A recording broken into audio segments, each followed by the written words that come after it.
Hello everyone, it's your buddy Sven here, once again coming at you with another Hearthstone video. Today we're going to be discussing the Grand Tournament Unique Class Legendaries. Now, hopefully the Grand Tournament's going to make the game a little bit less stale and constructed, give us some new stuff to work with, some new Legendaries, some new Epics, all that fun stuff. Now, since, Dr. Boom has been running rampant and constructed, maybe Grand Tournament will go ahead and even things out a little bit. Now, without further ado, we're going to go ahead and get right into the new stuff. We're going to be discussing these class legendaries. First up, we have Aviana, the new Druid class legendary. The 9/5/5, your minions cost 1. I think she's going to be a lot of fun with Druid. I would definitely play her, in my personal opinion. She's really cool because, that minion cost 1, you could play an Iron Bark, which is an 8/8 taunt for 1 mana. That makes it really damn good. As Trump likes to say, it's value town, But this will be pretty fun. I think she's going to be really good. Stuff like Innervate is going to make her a lot better as well. That the price is a little bit steep, but that your minions cost 1 in a Druid deck is going to be perfectly fine. Next up, we have Dreadscale, or as some people like to call it, Baby Geddon. It's a 3/4/2 for hunters that at the end of your turn, you deal 1 damage to all other minions.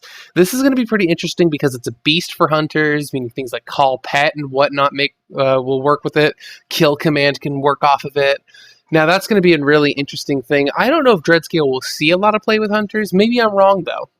Next up for the Hunters, we have Acid Maw. So Hunters are the only class of this set to get 2 Legendaries. Not necessarily sure why, but they do. Now, next up for Hunters, we have the Acid Maw, which is a 7/4/2. Whenever another minion takes damage, destroy it. This means enemies, your own, anything but your Acid Maw.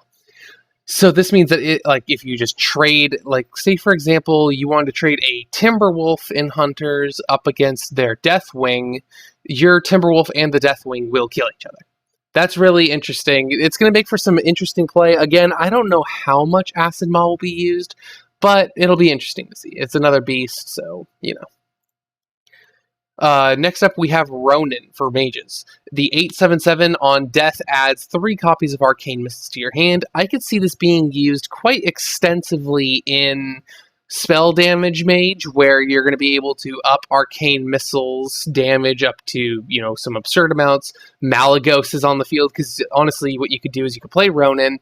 If he dies, you can play Malagos and an Arcane Missiles on turn 10 in order to turn those Arcane Missiles into 8 damage spread among enemies, which is going to be really interesting to see how he works with it.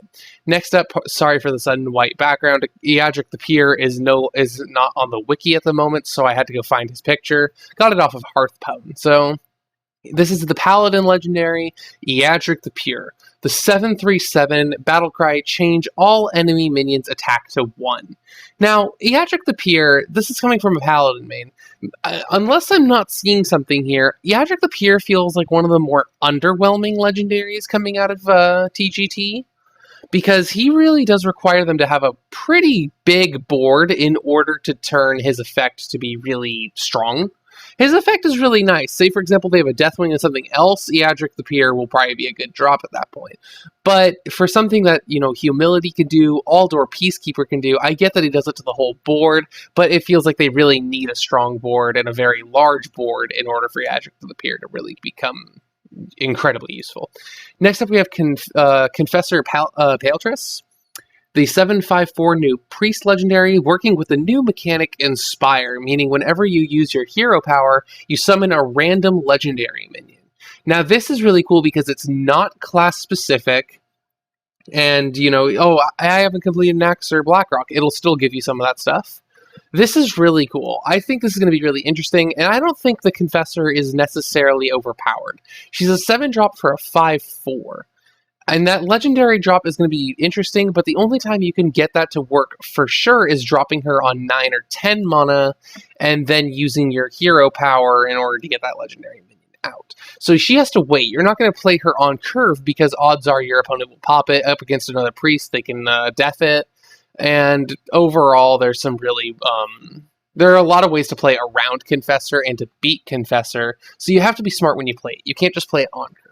Next up, we have Anub'Arak, the Rogue Legendary. This card is going to be pretty fascinating, honestly.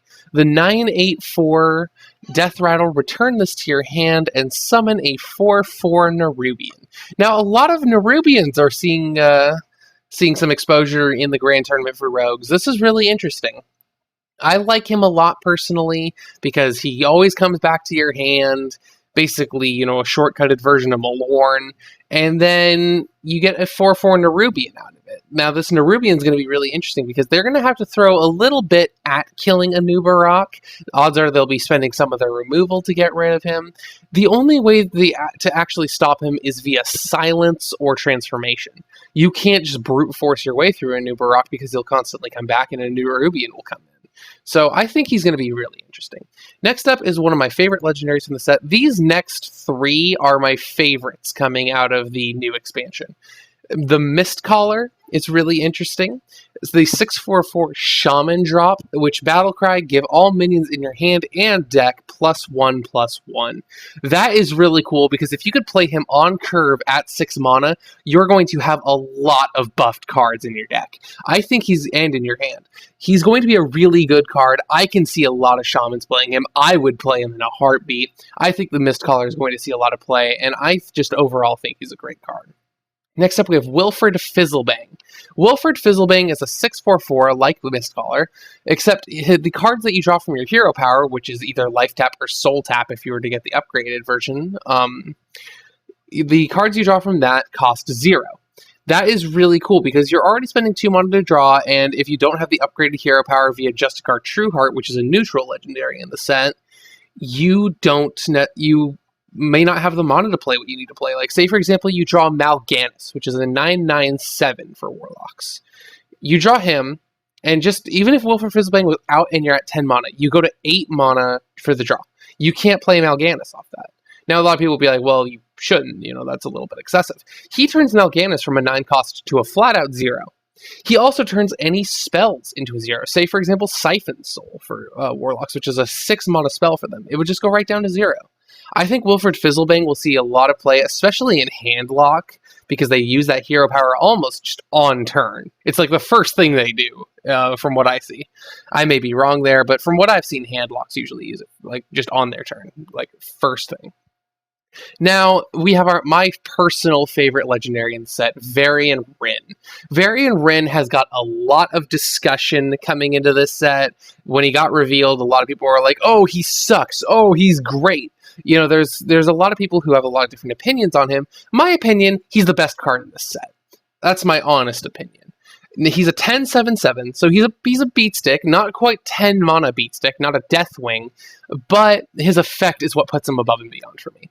You draw 3 cards on Battlecry, and you put any minions you drew directly into the battlefield. This can go as far from a Frothing Berserker, Warsong Commander, or even an Armorsmith to Gromash Hellscream, which is another warrior class legendary.